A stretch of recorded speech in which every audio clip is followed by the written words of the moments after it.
مقال وقرنين بريطانيا أو مظهر يعني علم نفس جوده اجتماعيات كي تخصص جوده يعني يا وحوت المامي وحوري ومظهر مسلمين تاع عرب تاع جريه هذا قفل بجريسة نظافتي سوج عليها لأن قفك مسلم كجريس ونظيف ونظيف كياه خمرة يدوفار يمله ساس ثلاثة سومالي أنا بناك وبحذا قفك مركو صو إسلاميان شقada ugu horeysay la qabtaan waxa kamid ah inay guriga u nadiifiyaan oo waxay ugu nadiifinayaan wixii farantijeerka ku jiray oo khamra ah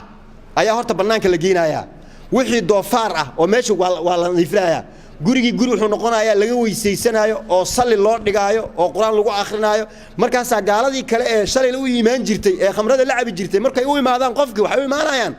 qofkii oo gurigiisa nadiif u yahay maxaa san ka dhigay islaamka ka dhigaya maxay islaamkan waa diinu nadaafo wuxuu muslimiinta iyo carabta guriyahoodu waa nadiif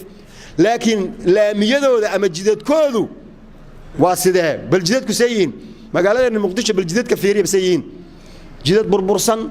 iyo wasakh bi wasakhdaha muqaayadaha laga soo qaaday xagee la geeyaa laamiga lagu soo shubaa wuxuu marka guriyuhu waa nadiif maxay laami wasakh u yahay wuxuu laba arimood jirta labada arimood jirta waxay tahay waa mid horta waxa dadka isaga darsantay dawladda waxa la yiraahdaa xukuumadda afcaal waxa la xukuumadda waxa la yiraahdaa golaha wasiirada intaas waxa la isku yiraahdaa al-xukuuma luqada carabiga waxay dadku isku khaldayaan inuu marka golaha wasiirada ama xukuumadda iyo dhulka haday xukuumadda nacaan golaha wasiirada haday u xanaaqaan dhulkay ka aarayaan dhulkay ka argoosanayaan dhulkooda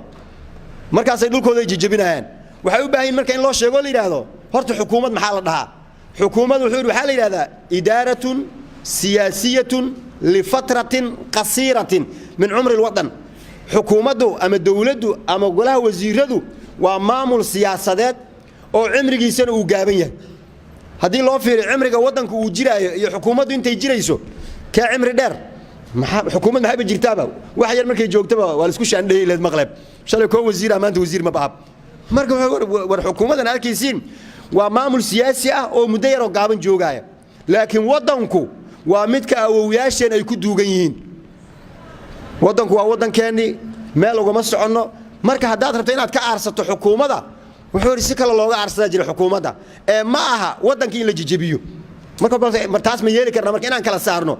xukuumadda iyo wadanka oo khilaafka xukuumadda ay naga dhaxeeya intaan meel iska dhigno iyo cidii isku khilaafsan tan meel iska dhigno aan dhahna idinku wixii iska wata bal meesha la iskala soo dhacdaanba laakiin annagu waxaan sameeynaa wadankeena inaan dhisano oo laamiyadeena aan dhisano oo aan nadiifsano oo dadku intay isxil qaamaan wadan jacayl intii lagu abuuro wadankaas maxay wadanka yaa iskale markaas midaal wuxuu soo qaaday wuxuu jaamacadda iyo isbitaalka iyo jidadka la maraayo yaa iskale ma qofka maamulaya iskale mise qofka ka faa'iideysanaya iskale يعني قفك مال معمولايا معناه هذا ما ينسوي إسكالية والمعمولايا موجية أسوي إسكملها لكن وح إسكالة ماشى أصلا معمولايا قفك كفايدة سنة جيت هدي الله سمايو يا كفايدة سنة دت كورنا كفايدة سنة دت كإسكالة جيت كمرك إسبتال هدي الله دسو يا كفايدة سنة دت كورنا كفايدة سنة يا إسكال إسبتالك دت كإسكال مركا إنسداس مركا هرت الله كلا صار مد ومداس مدة كلا وحوري كلا صار الآن تصنيبي كانتي أو بربورين توضنك وحقيبك حكومة الله نعو أيا وضنك لو بربورينايا مدة كلا وحيتها وحلة الملكية العامة واحدة دوينها كبر حياة دتكم يقانان قفل بوحي سجار كعيو يقانا بس قريس وهجاج سنة ونظيف سنة لكن برناك ما يقان مسخول دوينها يودلين ديجرتو مسخوش نظيف معه لكن مسخوش قريه كتة على والنظيف محاجرة مدة نضاع إسكالة لكن مداس عد إسكالة مجرتو مركب ملكية دي ayaa dadkii midii sagaarku ilaashana mid guudna ma ilaalin marka laba arrimood marka inaanu aad u fahamno dhahno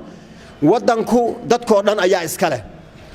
xukuumadii marka jirta qayb bay ka tahay way iska tagaysaa shalayna mayna joogin barina ma joogi doonto laakiin wadanku shalayna wuu joogay barina wuu joogi doonaa midda kale mulkiyada caamka ee dadku ay wada leeyihiin sida aan u ilaalinayno midda gaarka inagu aan iska leenahay qof walba gurigiisa uu ilaashanayo midda guud ee ummadda ka dhaxaysana inaan u wada ilaashano ayaa loo baahan yahay marka intaas ayay khudbadeenu